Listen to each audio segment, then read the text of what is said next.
Europe 1, 6h45, Thomas Soto. C'est le kiosque d'Europe 1 avec Marion Calais pour les régions, Sophie Larmoyer pour l'international et Eva Rock et son accent niçois devant la télé. Bonjour mesdames. Bonjour Thomas.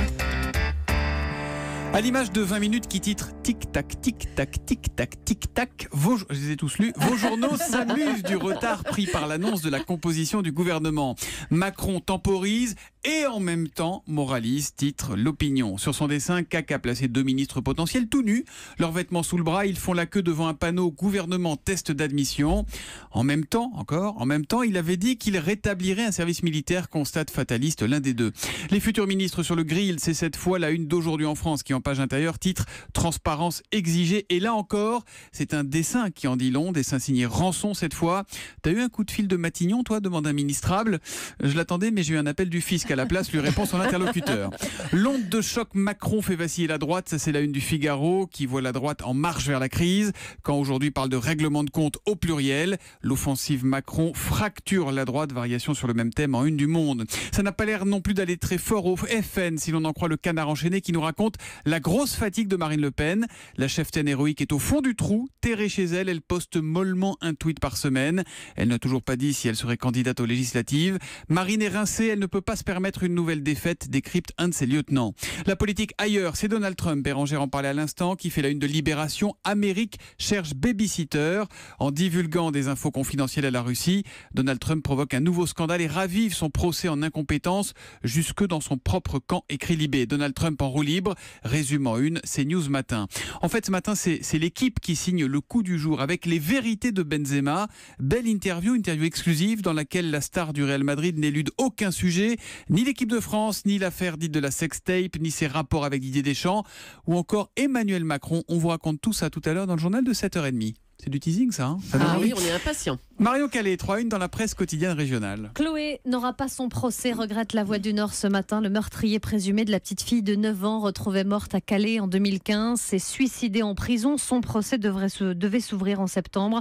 Nous aurions aimé qu'il soit jugé, confie sa maman. La politique dans les gènes. Le Courrier de l'Ouest met à la une ce matin le 11e adjoint au maire de Niort. Il s'appelle Lucien Jean Lahousse. Et figurez-vous qu'il est l'oncle et le parrain d'Édouard Philippe. Oula. Et malgré tout, sa nomination à Matignon l'a surpris. Même ma sœur, sa mère, n'était pas au courant, dit-il. Un président Et encore pas au courant qu'il était parrain ou qu'il était Premier ministre, qu'il était Premier ministre, hein. qu'il était nommé à Matignon. Un président encore plus jeune qu'Emmanuel Macron à la une de la Provence. Il a 27 ans, il s'appelle Baptiste Diabiconi, il est mannequin égérie de Karl Lagerfeld et il est devenu hier président du club de foot de Martigues, actuellement en CFA, donc en CFA et objectif Ligue 2 dans 5 ans. L'histoire du jour, c'est une mamie geek qui est un peu en galère avec son iOS, hein. Oui, ou plutôt avec les logiciels de son opérateur. Avant de vous expliquer, je vous présente Cécile Essirard. Elle a beau avoir 102 ans, faut pas lui faire. Ordinateur portable dernier cri, smartphone, les nouvelles techno, elle gère, elle fait ses achats en ligne, elle envoie des selfies à sa famille. Wow. Le truc, c'est que récemment, elle a voulu passer à la 4G normal, et changer son téléphone. C'est ça, pour faire de meilleures photos. Alors, après avoir repéré sur Internet, bien sûr, le smartphone de son choix, la vieille dame installée à Dole a chargé son voisin de se rendre en boutique. Mais une fois arrivé chez SFR, raconte-t-il dans l'Est républicain, impossible de l'abonner. Date de naissance trop ancienne. Il a fallu en référer au siège à Paris qui en quelques secondes a rajeuni Cécile de 20 ans. Smartphone à la main, elle pose dans l'Est républicain et elle en rigole, la désormais octogénaire, en envoyant ses SMS et en promettant de ne jamais céder à l'écriture phonétique. Et elle met des lol et des emojis aussi sur ses messages. En tout cas, SFR devrait faire attention parce que si elle fait un tweet, votre mamie, ça va faire du grabuge, hein, quand même. On lit ensemble la presse thaïlandaise avec vous, Sophie Larmoyer, car Facebook était confronté à un ultimatum de la junte militaire de Bangkok. Le réseau social avait en fait jusqu'à hier matin pour supprimer certaines pages ou certains posts jugés illégaux par le pouvoir. Oui, sous peine d'être fermé complètement. La loi qui est invoquée, c'est l'article 112 qui définit le crime de lèse-majesté. On ne touche pas à la figure du roi de Thaïlande. Résultat, Big Brother échoue, titre le Bangkok Post, car 10 heures est passée hier matin et Facebook n'a pas été bloqué. Le réseau social a accepté de supprimer 200 pages. Il discute encore pour une centaine d'autres, mais c'est une résistance de pure forme pour pour sauver la face, car l'édito du Bangkok Post nous rappelle que la censure se porte bien. Depuis 2015, les autorités se vantent d'avoir fait fermer 6900 pages, sites ou blogs. Et le crime de lèse-majesté ne s'arrête pas aux frontières de la Thaïlande, puisque la junte a présenté des demandes d'extradition à une dizaine de pays pour des citoyens thaïs expatriés jugés trop critiques de la famille royale. Et ça marche? Enfin, des Thaïlandais sont renvoyés dans leur pays? Ça marche pas du tout, et c'est même contre-productif. C'est ce qu'on appelle, vous savez, l'effet Streisand. En 2003, la chanteuse avait demandé à Google Earth d'enlever sa maison de leur programme, et immédiatement des millions de personnes étaient allées voir les photos satellites de la maison en question. Et bien là, le régime de Bangkok, alors que personne n'en parlait de la maison de Barbara Streisand, s'en fichait complètement.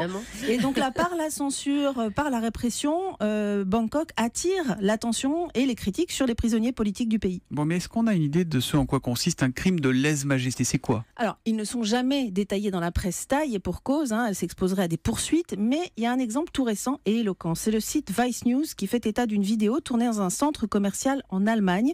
On y voit le nouveau roi déambuler avec une jeune femme, et c'est avant qu'il ne monte sur le trône en décembre dernier, après la mort de son père qui était vénéré par les Thaïs, on en avait parlé. Alors ce nouveau roi de 64 ans a une vie assez dissolue, et en l'occurrence, on le voit avec un jean et une sorte de petit top minuscule qui laisse voir ses bras, son ventre et son dos, extrêmement reconnaissable par les tatouages qui recouvrent tout son corps. Alors ça ne colle pas du tout avec l'image de la monarchie. La vidéo n'est donc plus visible depuis la Thaïlande. Oui, mais elle est visible sur le compte Twitter d'Europe 1, puisqu'on vous l'a mise cette vidéo. Merci beaucoup Sophie Larmoyer. Baiser caché sur France 2 à 20h55, c'est donc de la télé Eva Rock. Oui, et c'est une fiction d'utilité publique. Vous allez découvrir l'histoire de Nathan. Il a 16 ans, il vit avec son père qui est policier. Puis lors d'une soirée entre lycéens, il embrasse Louis. Quelqu'un prend une photo à ce moment-là des deux garçons et la diffuse sur les réseaux sociaux. C'est pas la mamie de Marion Calais tout à l'heure, on est d'accord. Non, c'est pas la mamie. Le début de l'enfer pour le jeune homme, pour Nathan, qui est insulté et frappé. Et en classe, ça tourne aussi au règlement de compte entre élèves devant un prof qui est totalement désemparé. C'est comme PD, hein. Je te rappelle que c'est une insulte. Mais qu'est-ce que tu racontes, toi? C'est pas une insulte, c'est un mot normal. On l'utilise juste pour se vanner. Les mots ont un sens. Ils peuvent être très violents. Mais monsieur, il a choisi d'être ce qu'il est, il va assumer jusqu'au bout. Alors au collège, au lycée en l'occurrence, c'est très compliqué, mais alors à la maison aussi, parce que le père de Nathan vit très mal l'homosexualité de son fils. Au lycée, c'est l'enfer. Je rentre, mon père me fait la gueule, j'ai 1h10, je me fais insulter, mais je m'en fous. Tu sais pourquoi? Parce que je suis amoureux. Tu cherches quoi, là? Je t'ai dit la vérité, c'est tout. La vérité, c'est qu'à ton âge, on n'est pas amoureux. Ah ouais? Tu m'avais pas raconté que t'étais dingue d'une fille quand t'étais en seconde? C'est pas pareil. C'est pas comme cette histoire avec ce garçon-là, c'est pas sérieux. Je suis homo. Faudrait bien que tu t'y fasses, je suis le seul fils que t'as. C'est pas facile d'avoir un fils comme toi. Si tu crois que c'est facile d'avoir un connard homophobe comme père... Voilà, alors si le père de Nathan, qui est joué par Patrick Timsit, évolue rapidement et comprend son fils, en revanche, les parents de Louis, donc l'autre jeune garçon qui est mis en cause, vont faire preuve d'une immense intolérance. Alors pendant qu'au lycée, et à la fois le proviseur et une partie des enseignants, eux, se murent dans le silence.